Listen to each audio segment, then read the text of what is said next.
On today's show, we talk about what to do when your child's having nightmares, particularly around family trauma. We talk to a young man who wants to stop lying, but he just can't quit. And we also talk about Instagram's new program for kids. Stay tuned.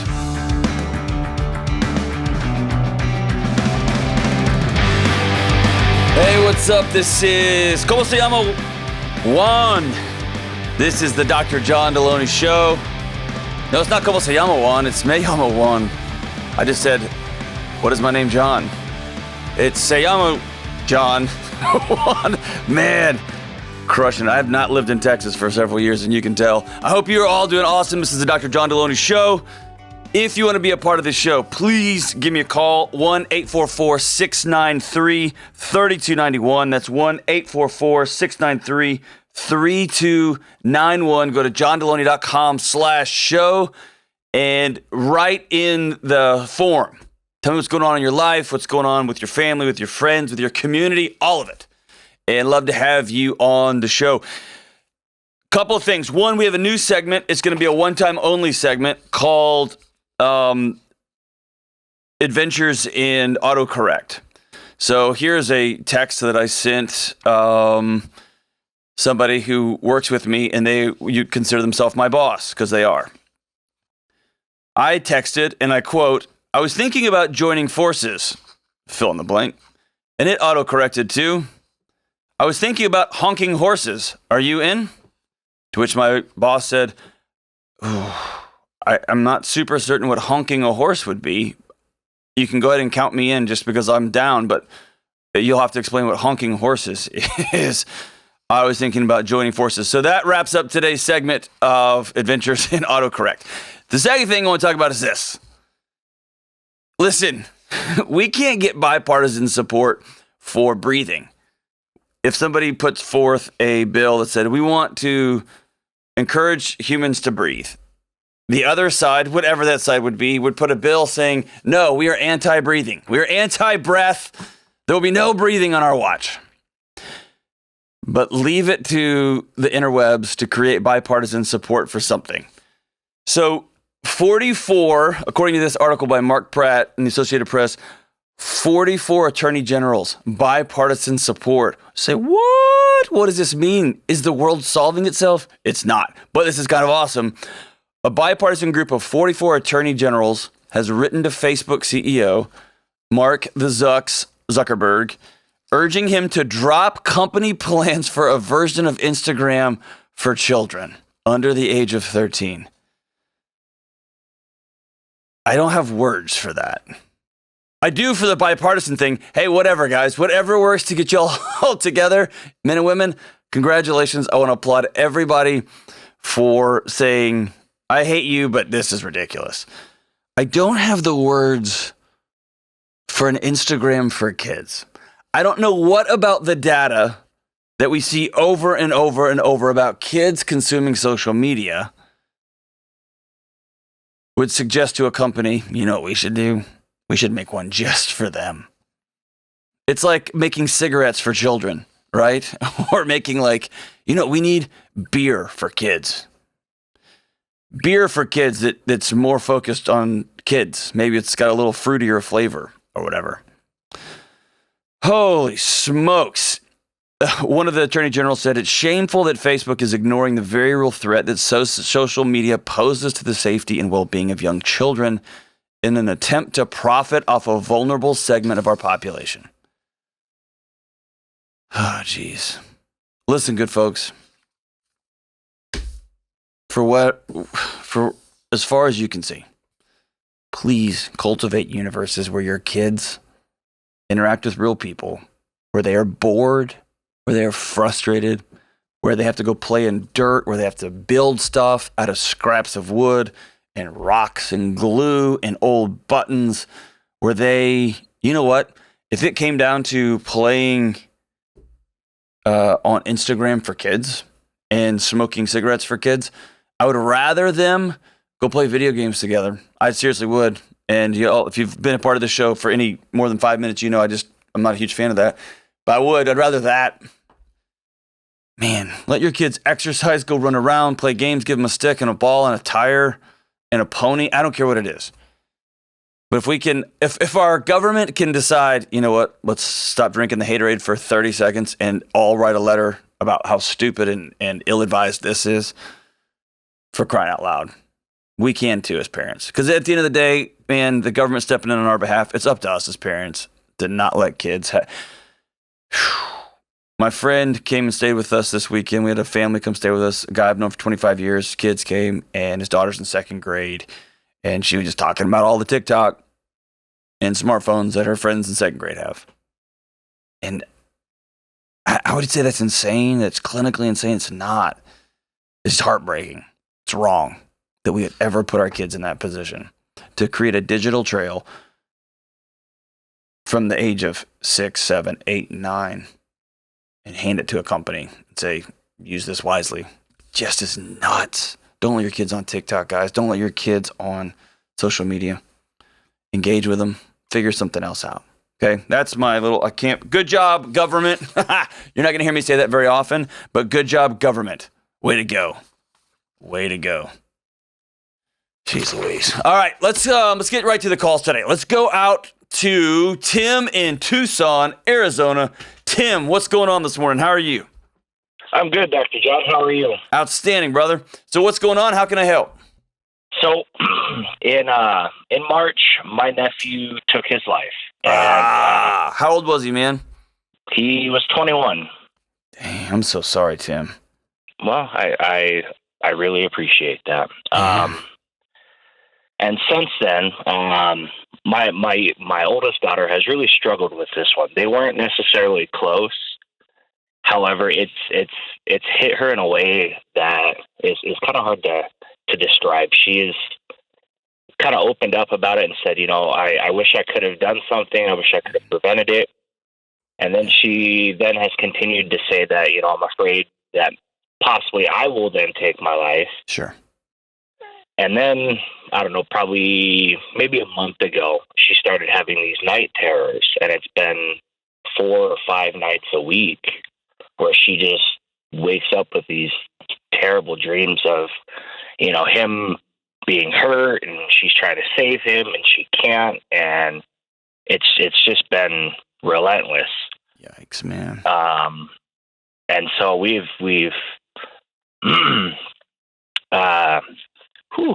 didn't think this was going to be as challenging. You're good, brother. It's hard, man. It's hard. In my head, I played this conversation out multiple times, and it was way easier in my head. Dude, so much. You should see when I try to make a jump shot. I'm always going to make it in my head until I actually let the ball go, and it never goes in, man. So I'm with you. Hey, there is something, and I appreciate you saying that out loud. There is something uniquely unique about saying something out loud, and it's hard. So I appreciate you doing that, man. That's brave, brother. Yeah. So where does that leave you guys, you and your wife? Where does that leave your family right now? So we have, we've reached out to local counselors here. Okay. And either they don't take kids or they're booked out for months and months, and or they don't accept our insurance, so it's only cash pay. Yep. Which, I mean, $1 million. Yeah, I mean, and it's not about the money. It's just about the. I just want to make sure she gets some quality service. So we actually ended up reaching out to the school, and the counselor got in contact with her, and it was great, and it was working really well. However, with summer approaching, that ends, and I'm at a point where I don't know how I can help my daughter, because she doesn't necessarily want to go to another counselor and start over, with trying to, progress. But I'm trying to see if there's any practical tools you got it that me and my wife can do to help her with these night terrors that she has. Man, well, I love your heart, dude. Yes, there are, and there's also something you can do with the counseling. But so, give me one piece of information. How did she come to find out about this? What was you and your wife's grieving process like? How did your daughter find out about it? Walk me through that really quick. So, we got the phone call. It was early in the morning. I don't know. It was probably 5:30 in the morning, 6 in the morning our time. Mm-hmm. So kids were up. We were getting, ready for the day. And so went into the room. My brother told me, hey, he actually didn't even tell me at first that he had taken his life. He just said he had passed away. And so immediately me and my wife were like, well, let's see what we can do, if I can fly out there, because he lives in Wisconsin. Okay. So that morning was a little hectic. I mean, but we didn't divulge that information onto them before going to school. We needed a moment to be able to kind of try to process what happened, Yep. and what our next steps were. And so we were as calm as we could be with them. I mean, the kids could tell something was off because I was in the room, Sure. telling them, hey, stay out for the time being. So walk me to that afternoon or that evening. How'd y'all tell them? So I ended up flying out that afternoon. And so unfortunately my wife was kind of left with the bag of kind of explaining everything. Okay. And she had said, your cousin has passed away. Dad went out there to go be with your uncle and try to, help in any way possible. And immediately my daughter went to, did he kill himself? Which right off the bat was like, holy cow, we didn't even, it was out of the blue, like how did your mind even come to that? Sure. And so we were like, well, we're not going to lie to you, Mm-hmm. Yes, he did take his life, and she wanted to know why and how, and we were like, we don't know how or why at this point. And does she know that stuff now? We haven't, we didn't know. Okay. He shot himself, and so we don't. It's just such a. I mean, but you haven't communicated that to her, right? No, we have not. I mean, I didn't ask you this. How old is she? She's 11. 11. Okay. All right. And so go ahead. We've explained. There's the world is a hard place, Mm-hmm. and sometimes people feel that's the only way out. And in those situations, we need to look to help other people, Yeah. And you never know what a comment you say could either make or break someone else's day. And it's super fine line of, I mean, she's still young, but obviously, this is, yeah. It's just such a hard place to be in, Yep. All right, so let's back out of here a little bit, and here's what I'm going to need you to promise me, okay? I want you to promise me that I'm going to promise you that I'm going to be honest as I can with you, with the best of the information I got, and I want you Absolutely. to promise me that you will be joyful about getting new information, and you're not going to walk back and try to recreate or redo something that you can't redo. Is that cool? Right. Okay. Yeah, absolutely. Awesome. So anytime I could tell you story after story, after I was well trained to walk into these situations, I would come back and think, man, I absolutely blew that. And I'd have my partner and I would debrief when I would go into some of these situations, and we would both go in together and we would talk about, hey, you shouldn't have said that, or you got to ask this question differently. And so I want you to know trained people still debrief and still say, man, I wish I could say this again or that again, all that. So backing all the way up, for an 11-year-old, I would err on the side of this statement. When they ask, how did it happen? Why did they do that? Saying things like, well, some people just think that's their way out. Some people just choose that that's how they're going to do this. That is a destabilizing construct for an 11-year-old, because the next question they're going to ask themselves is, well, what if I'm that kind of person? Or what if I find myself in a situation where that's the only result, the only thing I can do? So my standard answer for adults and for children is that they were not well. They were really struggling. They were sick. There was a illness in their heart and in their mind, and they came to a heartbreaking conclusion. They did something that they weren't in their right mind. And that tends to alleviate this idea that this is just going around and can happen to anybody, and more, oh, okay, they were sick. They were struggling in that way. Also, when folks press me on details, I would often tell people, I want the last memory you have of that person to be the last time you saw them. Smiling, saying goodbye, saying I love you, saying I'll see you later. Not with whatever imaginary media-filled picture you're going to concoct in your mind of what that looks like. Because unless you've seen that scene actually with your own eyes, it's not what you think it is. And so I don't give details, especially like that, to children.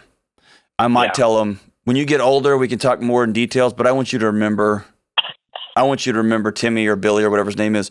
I want you to remember them the last time we saw them. And they were laughing and smiling before they got sick. Right.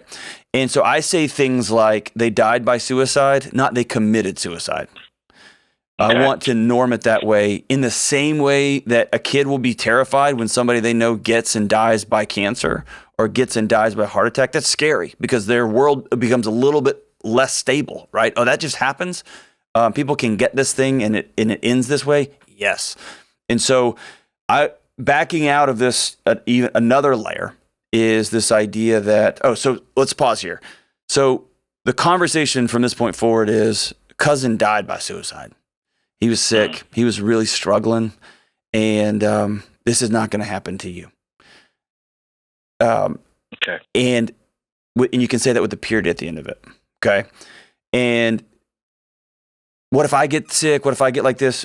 We're always going to be here. So if you ever feel like that you're not doing well or you're struggling, that's why we're here. And you're going to reach out, and we're going to create a space for you to reach out. You're always okay to talk to us, right? And so what you're trying to do is you're trying to connect with your daughter, not trying to solve her pain and hurt here. So then I want to back out one more circle, if you will, one more, I don't know, another 10,000 feet here, and recognize that a common response to grief, especially suicide, or especially what people imagine is a violent end, is their picture of that person gets stuck on the violence, that they are still hurting, right? Right. And so a really remarkable exercise that you as a family could do together, you and your wife and your 11-year-old, is to write a letter to him where he is now. Right? And so if y'all are people of faith, that he's in heaven, or if you're not people of faith, that he is resting gently, and he was sick and he was really struggling, and now he's not hurting. Right? And we wish he was here so much. And writing him a letter and talking about where he might be puts a new picture in your daughter's head, whether that's in her imagination of what heaven's going to look like, whether he's in a field, but it begins to shift her heart and mind away from this guy's actively in gruesome pain right now to, oh, he's not hurting anymore. We're hurting, right?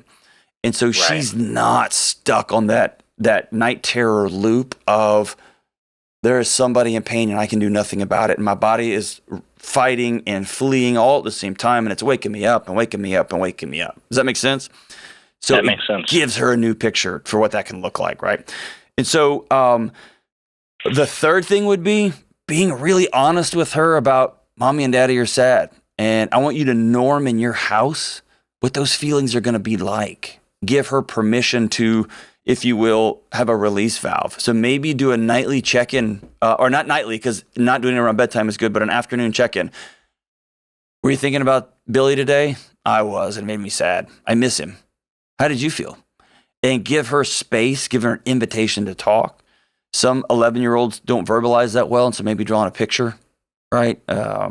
Giving her an opportunity, or y'all just color together or something, but create 5 or 10 or 15 or 20 minutes a day in the afternoon, or in the morning, where y'all can have some space together just to process out loud, and let her see you grieving, and let her get a model of what grief looks like, that it's okay. I'm not bananas. It's okay to hurt. Mommy and daddy are sad too. And then recognize her entire world has shattered in that people just die. Does that make sense? It becomes existential too. And so writing him that letter, letting her create a new picture. And by the way, in that letter, she can say, I'm really mad at you that you did this. She's allowed to say that. She can be mad at him.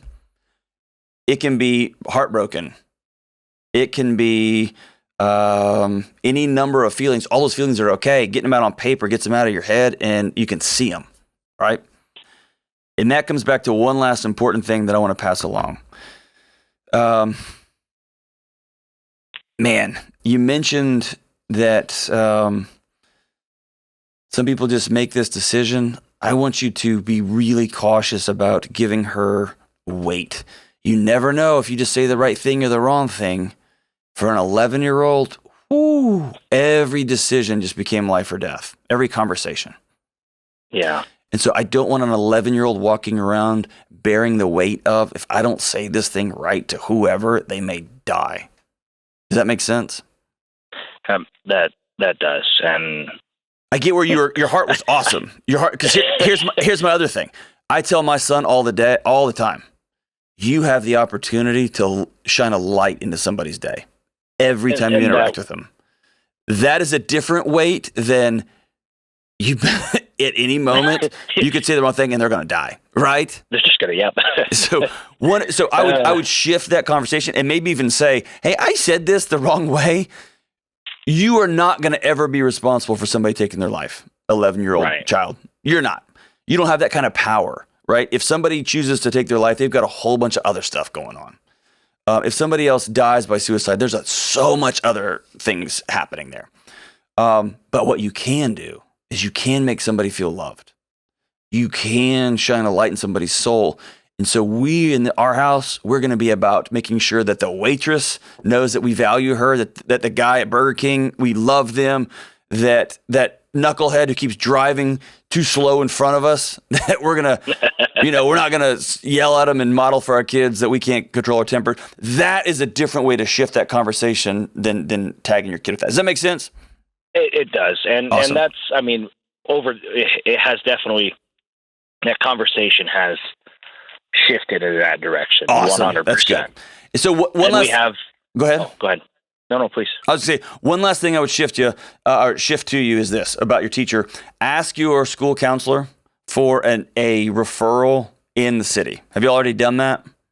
We have. Okay. And we don't live in Tucson. We're like 2 hours south. So we're in a smaller community. Okay. And they're just, there's not any options here. It would have to be going up to Tucson to try to find someone. Okay. And she did not know of anyone there. So let's do this. We can have some fun. You can turn it into a fun conversation or a thing you're going to do as a family.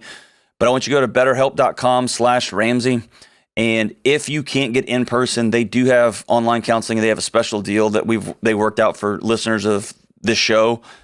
And it's betterhelp.com/Delony and DELONY, and they'll give you a discount and on the first month of counseling there. But you and her, y'all could talk to a therapist. You can put it up on your TV screen at home so she can watch it and be interacting with it, and you can get some more practical tools and tips there. But my gut tells me that you guys sit down and have these conversations with her. Write him a letter. Have her imagine where he is now, that he's not actively hurting anymore. Have a nighttime routine. Talk about this in the daytime, not right before bed, so that's the last thing she's thinking about. Begin to, and then most importantly, model for her what grieving looks like, what healthy grieving looks like. And of course, if these night terrors continue, if she starts getting more anxious, you see weight gain or weight loss, you see her beginning to become a shell of herself. 100% reach out, do what you got to do. You can do half-day intensives. There's all kinds of different programs. If you got to drive to a new city, start with betterhelp.com. But make sure you are reaching out, and a high five to you guys for reaching out to your school counselor. That's fantastic. But try those things and then give me a shout back. Let me know how those things go. And I'm really grateful that you are trying to do right by your daughter. And don't neglect your own grief here. You lost your nephew, and that's heartbreaking. All right, let's take another call. Let's go to Christopher in Butte, Montana. Christopher, what's going on? Hi, how are you doing today? I'm all right, brother. How are you? I'm doing all right. Thanks for taking my call. You got it, man. So what's up? Okay, well, just to probably make something brief that's a bit more than brief. Ever since I was a kid, I'm 23 now, but Okay. Ever since I was a kid, 12, 14, I've always been almost too good at talking to people, and that has probably since I was 14, 15, has almost made me a compulsive liar. Okay. And it's dug its nastiness into my marriage, and I don't really know. Well, I know how to fix it, but I'm scared to, if that makes sense. Yeah, absolutely. And I really just don't know what to do. Awesome. So that's why I'm calling. Well, dude, this is hard, and I've been there. I had the same challenge growing up, and I watched an executive self-destruct with the same problem, and I had a ringside seat to, this is how this ends. And it was almost like a light switch in my life. And so I'm grateful that at 23, you're able to recognize this in yourself and want to do something about it. Backing up, man, why do you believe that the true story of you, Christopher, is of less value than the concocted story that you tell? That's a deep question. I feel like I feel like I'm a fairly smart person, and in a lot of circumstances, I know what the right thing or what I should be doing is. Mm-hmm. And at the same time, for some reason, maybe laziness, maybe something along those lines, I don't do what that right thing is, but I don't want to admit that, Mm-hmm. if that makes sense. So give me an example. Let's see. A really good example, this is one of the big ones that I'm trying to figure out how to deal with. So my wife and I were going to school right now, online. And I'll be honest, school has not been my forte. We're college, it's been really rough. But I haven't figured out how to tell my wife that. She's a big believer in making sure we have a degree, and we're doing fairly well. I'm a store manager, but regardless, I guess I'm scared to tell her that, if that makes sense. But that's what I'm told her that. I'm trying to get to the root here. There's a story that you've been told, and that over time you've adopted, and you tell yourself that the things that you want to do in your life aren't valuable, or aren't worth, or aren't enough. And so you create personas that you are a little bit tougher, a little bit faster. You hooked up with a few more people. You ran a little bit faster than you actually did. You scored a few more points in this, whatever the things are. And because at some deep level, the narrative that you've adopted is what Christopher wants is not good. What Christopher wants is less than. And so you spend your life creating an alt universe for everybody around you. Yeah. And then what happens when you're living an alt universe, you start living multiple alt universes, and the only thing that tamps that down is addiction. And the only thing that tamps that down is stimulation somewhere else, right? And so when you are, I'll just use your example, right? And you can tell me if I'm out to lunch here.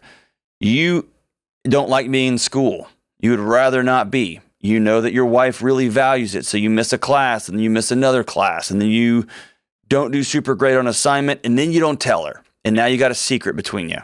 You planted a seed, and it's a secret. And then you've had that weird feeling when she says, "How was school?" And just you blurt out, "Cool, man, going great. How's that test?" "It was good." And now that secret, you watered it, right? And now it's growing up between you. And then you feel that gap and that distance. And the only thing that makes that gap and distance go away, it doesn't make it go away, not burn a hole in you, is pornography, talking to somebody else at work that you can be flirty with, another drink, just watching episodes after episodes. You start having to fill that gap with something else because you've created a gap in the relationship. Am I onto something? Am I right?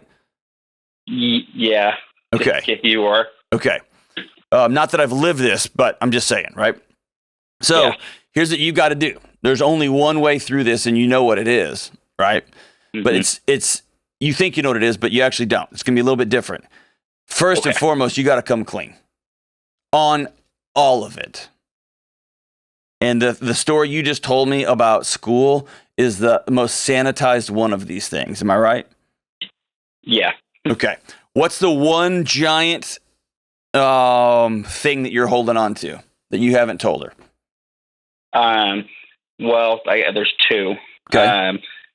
And one is sort of a root of all of this. But the first big one is it's school related. I'm on the verge of getting kicked out. Okay.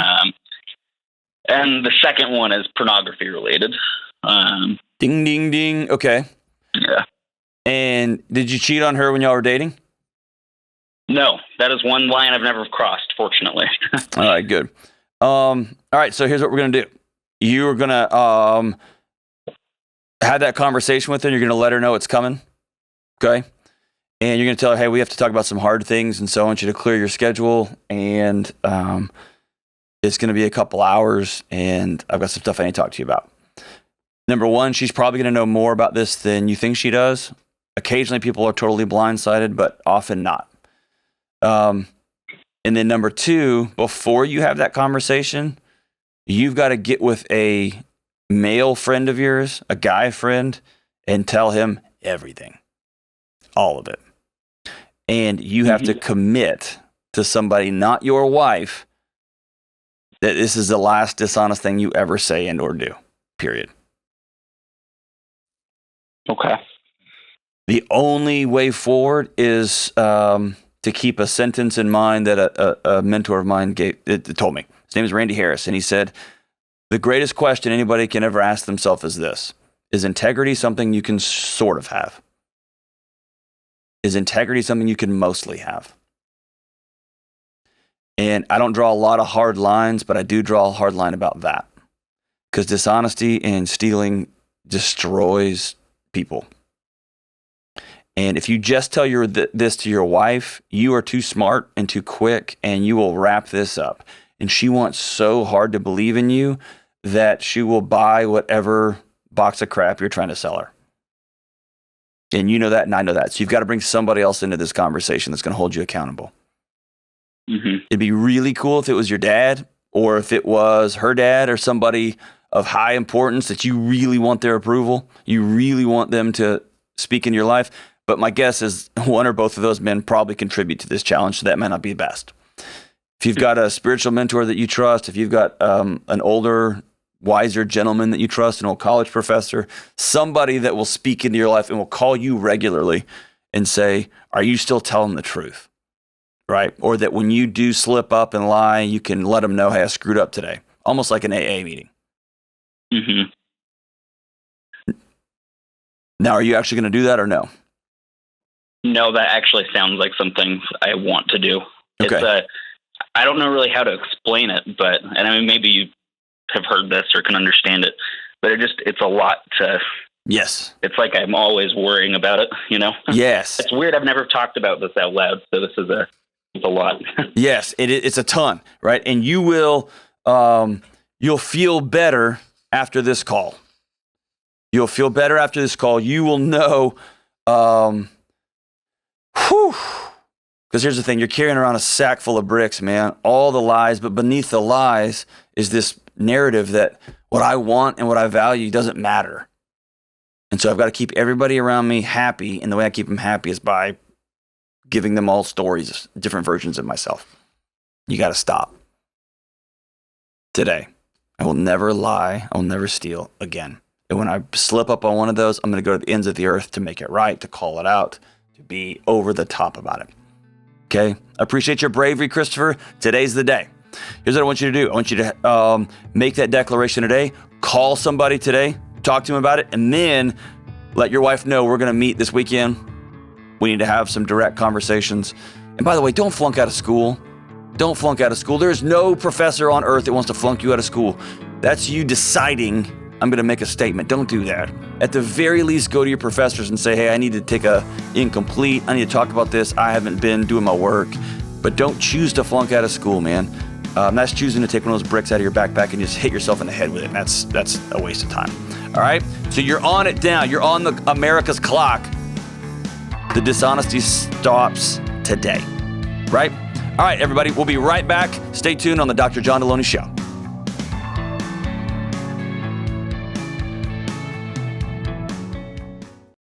Hey, before you skip over this, listen, I know that sometimes we try to sell you stuff on here during these breaks, but today I'm going to flip that around and give you an opportunity to win cash. Not really cash, Amazon gift cards, but same thing, right?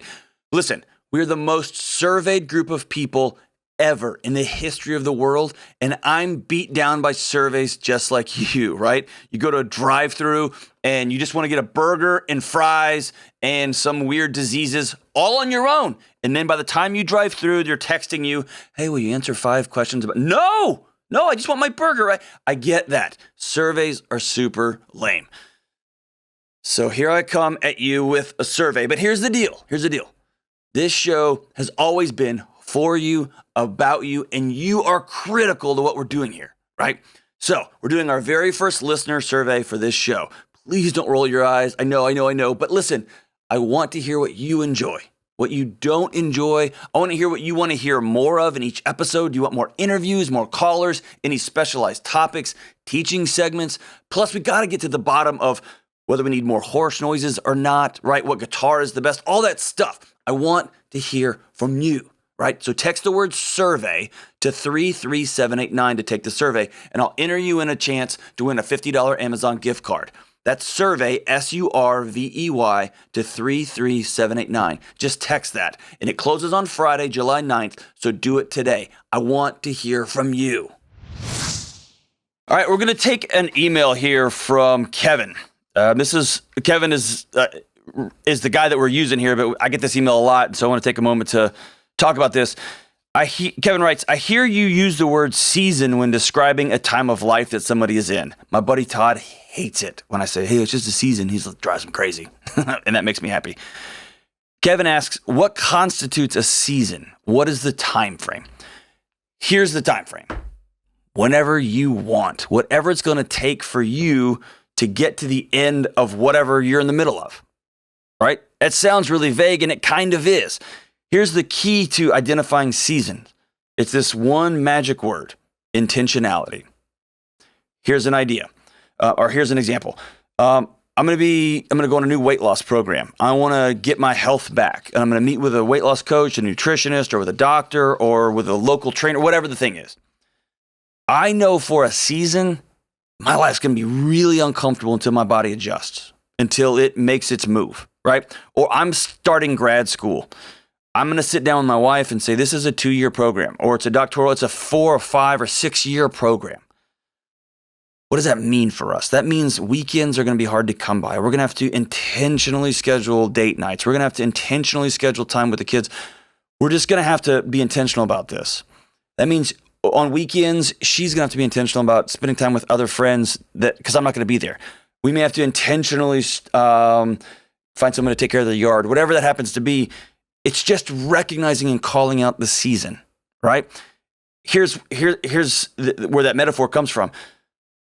We don't say when summer rolls into fall and into winter, we don't say that summer's broken. It's not. It naturally moves to winter. And it's a season when things are really cold. It's annoying. It's freezing. You got to wear coats and you can't just run outside and whatever. Same kind of thing. All right. So in a season of grad school, in a season of new job, in a season of somebody's pregnant, or we have a 2-year-old and a 1-year-old, and now my wife's pregnant again, whatever that is, man, we're in a season of chaos. That's okay. It's knowing it's not going to be this way forever, but it's just that way right now. And we're going to plan accordingly to right now. Remember when you were a little kid and the basketball coach said, we're going to run 100 laps. You could do that because you knew the number. What you couldn't do is when the coach said, we're going to run till I get tired watching you. I would rather run 50 laps knowing I'm going to run 50 than run 20 laps and not ever have a guess, right? And the coach just keeps blowing that whistle. Go again, go again, go again, right? He's making you tough, making me crazy, right? So a season is just identifying, here's the time period. Here's the stressors we're going to be under. Let's call them out. Let's put them on the table. Let's put them on the calendar. Let's put them in the budget. Let's put them in our hearts and minds, and let's plan accordingly. And then we're going to plan a big celebration, right? Disney World's at the end of this thing, or the movies, or ice cream, or whatever the thing is at the end of this thing, and we're going to mark it as a season, right? That's all that means. So you decide when you're going to be intentional and how you're going to be intentional and what that's going to look like. Thank you for the question, Kevin. So grateful that you asked. If you have more questions like that, man, ask John at RamseySolutions.com. Send them in, and we'd love to hear from you. All right, as we wrap up today's show, I'm going to actually start rolling in. We're about 130, 140 shows in. I'm going to start getting into my heart a little bit. These are songs that actually are my favorites of my favorites. Throughout the last 120, 130 shows, I have sprinkled in some of my real favorites. The next couple of shows, here's some actual real favorites. This is off the 1982 Nebraska album, one of the greatest records ever made. I don't have it up. Sometimes I even have it up here. Kelly's booing me. Boo. It's Highway Patrolman by Bruce Springsteen. He writes, "My name is Joe Roberts and I work for the state. I'm a sergeant out of Perrinville Barracks number 8. I always done an honest job, as honest as I could. I got a brother named Frankie, and Frankie ain't no good. Yeah, me and Frankie laughing and drinking, and nothing feels better than blood on blood. Taking turns dancing with Maria as the band played Night of the Johnstown Flood. I catch him when he's straying like any brother would. Man turns his back on his family. Well, he just ain't no good. Stop what you're doing and go listen to that song. Put some headphones on and listen to the words. And if you don't have a tear in your eye, you should probably go see somebody." This has been the Dr. John Delony Show.